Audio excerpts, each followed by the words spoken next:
Howdy folks, welcome back to World of Tanks with the mighty jingles. Patch 9.2 is out.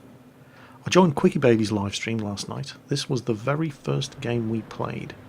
It took me a while to join Quickie Baby's livestream. I downloaded and installed over my old installation of World of Tanks 9.1 and the game just wouldn't start. So I had to do a complete fresh install and it took about 40 minutes.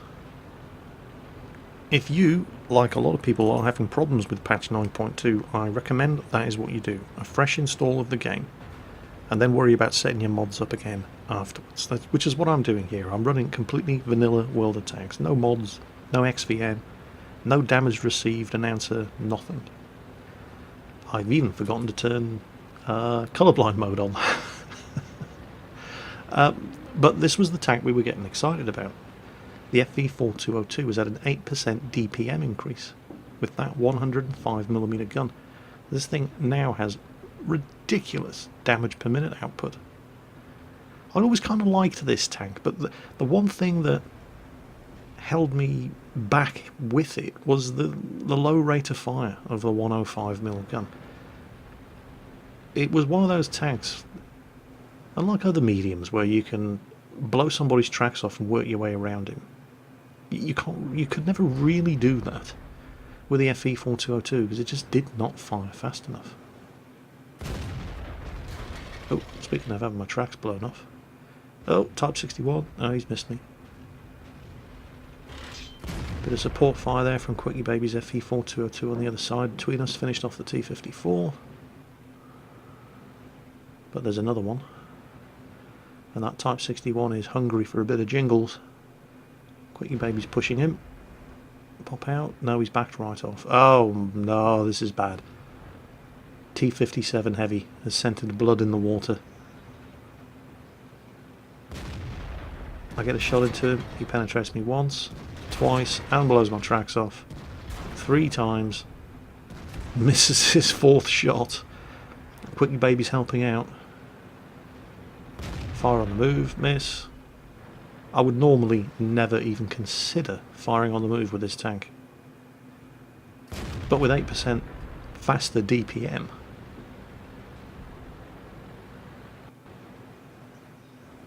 and some lovely, lovely juicy targets.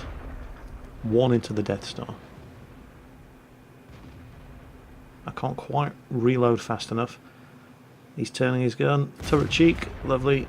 Penetrated. Second T-54's making a push on me. I've got to back off. I do not have a lot of health here. This guy has almost all of his health. The 215B and the Type 61 are pushing, and they've killed Quickie Baby. He finished off the Death Star, but looks like the Type 61 got him. And I do angle far too much there. Trying to side scrape around that rock, but I give him far too much of my side. Plant one into him in return though. And again, he misses his 2nd shot. And I actually managed to beat his reload. And I'm worrying about the Type 61 coming around behind me, and the T-54 finishes me off. But you'd never be able to beat the reload of a T-54 in an F4202 before patch 9.2. It just makes it so much more of a flexible tank. I mean, it was never a bad tank in the first place. But the slow reload on the 105mm gun kind of limited what you could get away with. Unlike other medium tanks that have a faster reload, where, for example, you're trying to circle around another tank. Your first shot goes into his tracks, pins him in place, and you could keep him tracked. For example, using the Centurion with a 20-pounder gun. You could keep the tank permanently tracked and just humiliate tank destroyers. You could not really do that in the 4202 because of the slow reload. Well, that isn't really the case anymore. I'm really, really liking this tank now. I mean, I kind of liked it before, but I was never able to do very well in it. And it was all down to that slow reload and the relatively low top speed of 40 km/h. Whereas in other tier 10 medium tanks, you could rush forward to an ambush position, pump a couple of shots out, retreat. You couldn't really do that in the 4202. It didn't really have the speed to get to the juicy ambush positions ahead of anybody else. And when it got there, if you found yourself in a one-on-one fight, with another tier 10 medium, you were probably going to lose. You know, all of the things being equal, they just had better DPM than you. And if it didn't have better DPM, and I'm basically talking about the E50M here, well, it has armour.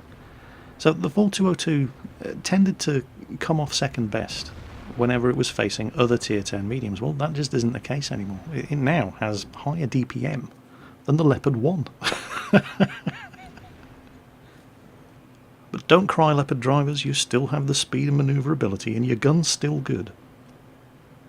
It's just that the 4202's gun's now better. Hooray! There's a bit of a plot twist ending to this match, by the way. I mean, Ike and this IS-7 have spent an absolute fortune on each other and just done no damage. But at some point, Ike's going to strap his man pants on. Now he's killed the other IS-7 at the back of the road.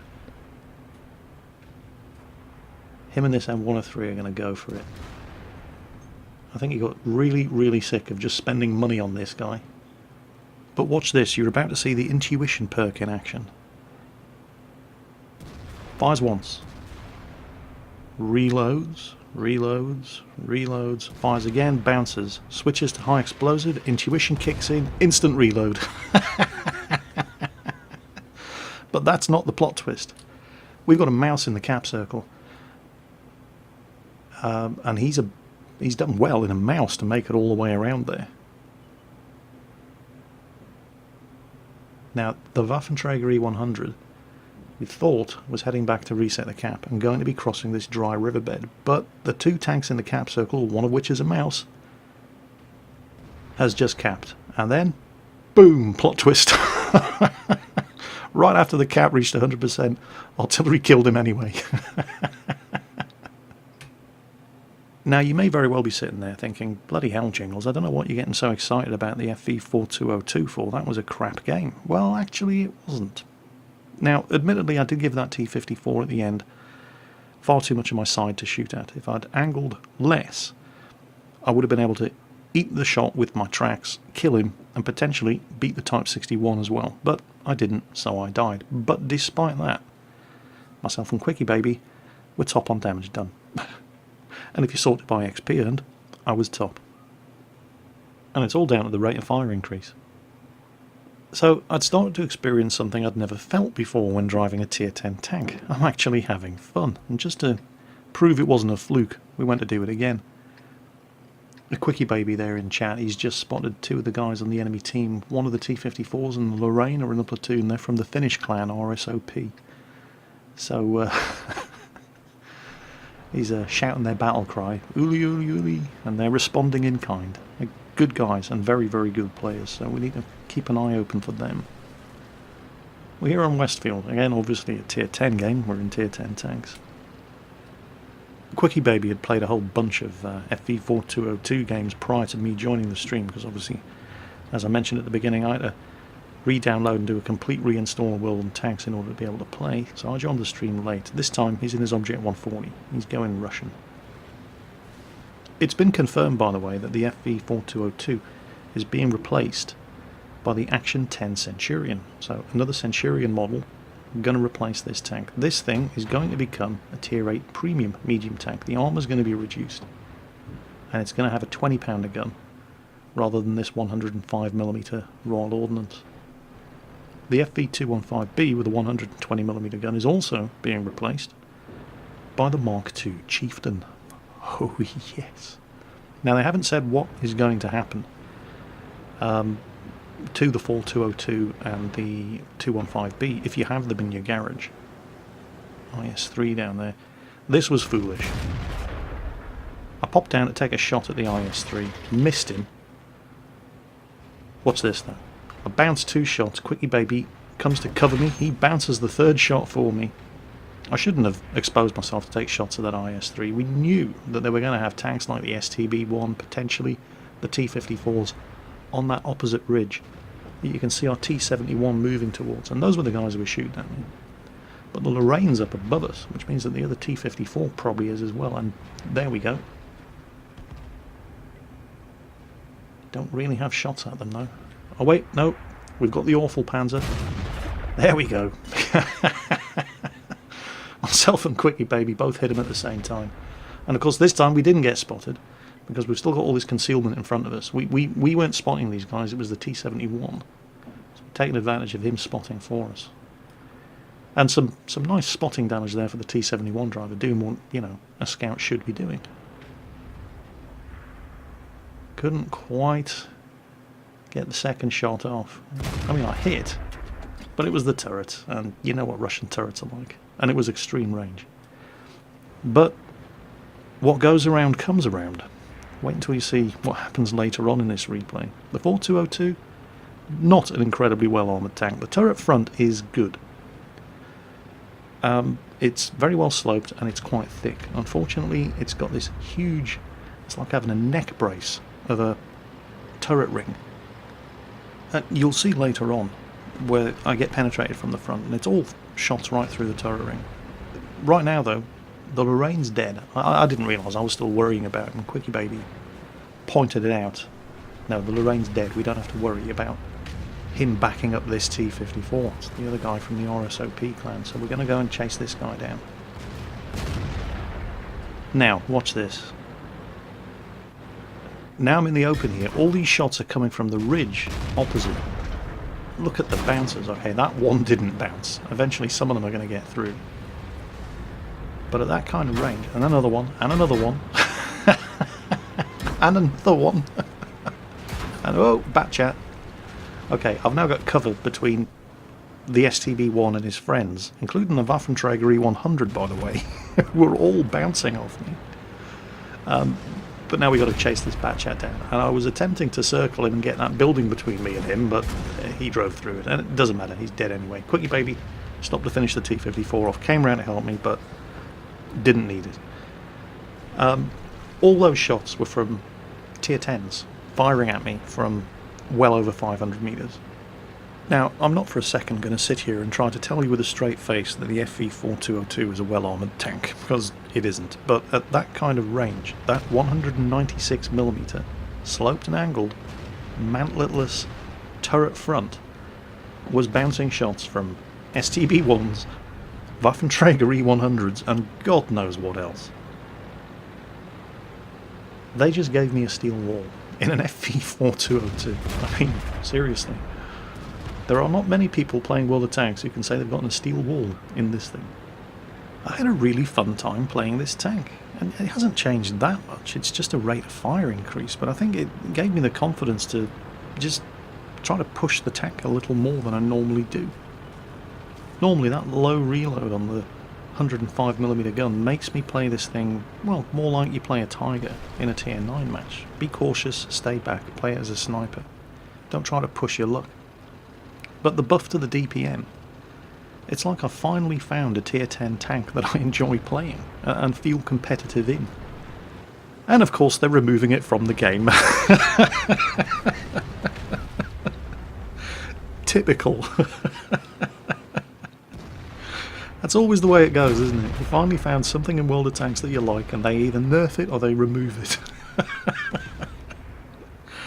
Oh well, I'm going to enjoy it while it lasts.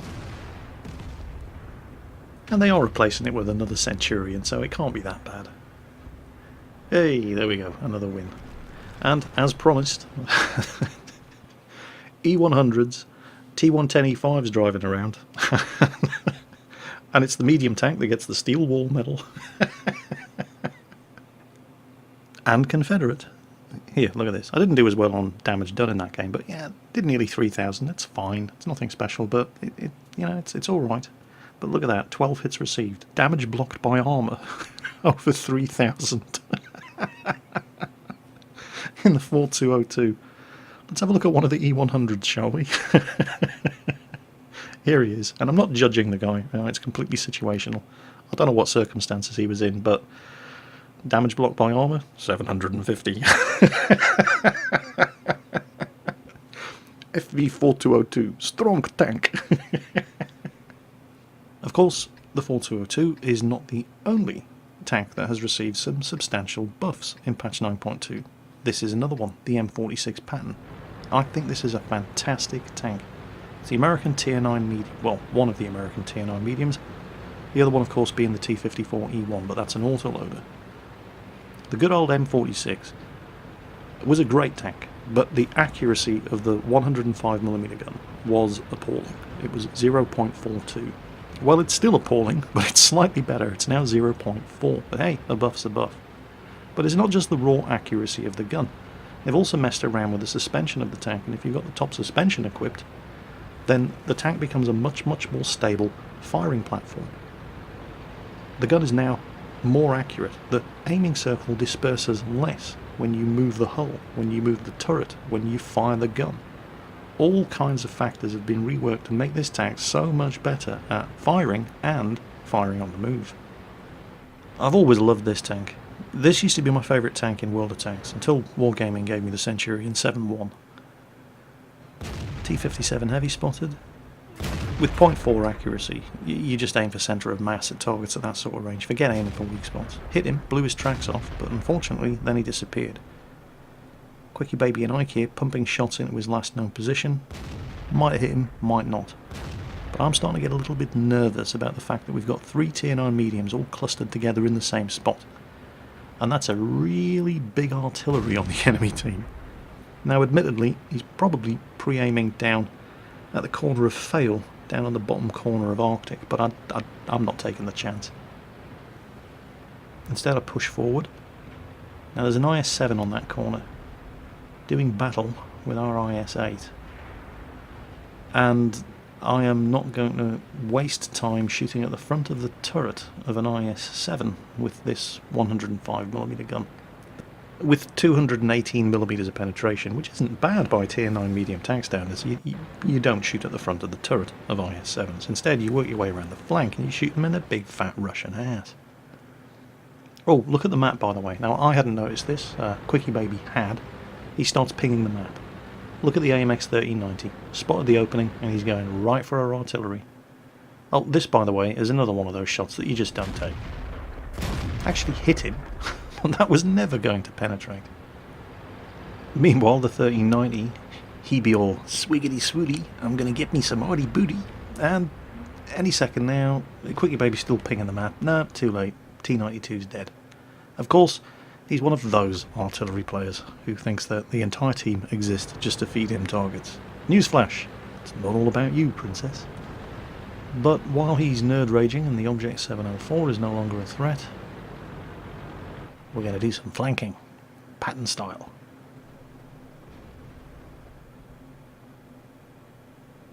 I said, we're going to do some flanking. That's better. Go on. Don't be shy. Alright, so there's a Conqueror up there. There's a T-57 heavy around somewhere, but it's that fat Russian booty that I'm interested in. Gonna oil up for some surprise butt sex. Best kind of butt sex. There he is. And going for the engine. Oh, no engine fire. Oh well. Maybe the T-57 heavy is feeling frisky and wants to join me for a bit of horizontal action. And Magic 8 Ball says yes. Look at him burn. And he uses a fire extinguisher to put the fire out while he's tracked. Surprise butt sex. Always the best kind of butt sex. Now the Conqueror goes, oh, Jingles, you stay away from my butthole. And he starts backing off, but he manages to land a shot into the light tank before he does. We've got support coming around. Quickie Baby and the IS-8 pushing around from the other side. We're going to chase this guy down. The scores are pretty even, but we definitely have the better tactical positioning. We've basically cornered them all into 1/4 of the map, but we've got to keep the pressure up on them. Quickie Baby plants another one into the Conqueror. I come around, going for the engine shot. No fire this time. He fires and misses. I don't know what the reload's like on that Conqueror's gun, but I'm pretty sure I can beat it. Unfortunately, I totally waste the shot. And this is where the Jagdtiger appears. Now this Jagdtiger, he knew his stuff. At first I didn't think he was going to be much of a threat there. I thought either I was going to get shots at his flank, or he was just going to give his lower glacis to the guys behind me. I figure I might take one hit, and I do, and luckily it damages my engine, but one hit is all he's going to get, because now I've got the rocks on my right covering me from him, and I can work over this Conqueror. Oh, we spotted their artillery as well. That's good stuff. Use my first aid kit and my repair kit, making sure the Jagdtiger can't hit me, pop out, finish off the Conqueror. Now, this Jagdtiger, just watch this. Now, upper casement of a Jagdtiger from the front, never going to penetrate. He ends the AMX. He is in a fantastic position. We've got no artillery to get him out of there. The enemy 1390 sorted that. Quickie Baby just got obliterated by the Death Star in his Type 61. And this guy is just not giving me anything to shoot at. And it's not just his use of the terrain to keep his weak spots covered up. It's the fact that he had the foresight to see what was happening and relocate fast enough to get over here and hold up this entire flank. Even firing high explosive at him, I can't even splash through all of that frontal armour. And there's not enough open ground here on the side because he's using the terrain wisely for me to have shots at the side of his upper hull. So, oh, and he's just killed Ike. Well, he still doesn't have shots at me. And we've got a T-62A diverting his attention now. At the moment, I do not have an effective shot at this E-100. But then he turns his turret to the side. So, you know, that works. T-62A has now managed to get around the Jagdtiger, and this has given me the opening that I need. Now that he's no longer facing his gun this way, I can now get around and work my way behind him. And it's all over at this stage. There's only the two of them left, and the Jagdtiger's caught between a rock and a hard place. No matter what he does, he's going to have to turn his back on somebody. And I suppose he figures that turning your back on the pattern isn't as bad as turning your back on the T-62A. Then he has a sort of change of heart. And I totally screw this shot up. I'm going for his tracks and miss. But he's never going to be able to point that gun at me again. And in comes the T-62A, blows his tracks off. I get another shot right through the side of his superstructure. T-62A stops and finishes him off. So that was nice, and that pretty much sums up my experience of patch 9.2 so far. There are some vehicles that have been nerfed. We're looking at mostly some of the big nasty tier 10 tank destroyers like the Waffenträger E100 and the FV215B183, but I don't have those tanks, so it hasn't affected me. Tanks that have been buffed, like the M46 Patton and the FV4202, are fantastic to play. Of particular interest to me, personally, is the buffs to the Indian Panzer and the Leopard prototype. The Indian Panzer now aims faster and loads faster, and the Leopard prototype aims faster and loads faster with both the 90mm and the 105mm gun, and I'm very, very close to unlocking the Leopard prototype, so patch 9.2 gets a big fat thumbs up from me. Hope you enjoyed the replays. As always, take care on that battlefield, and I'll catch you next time.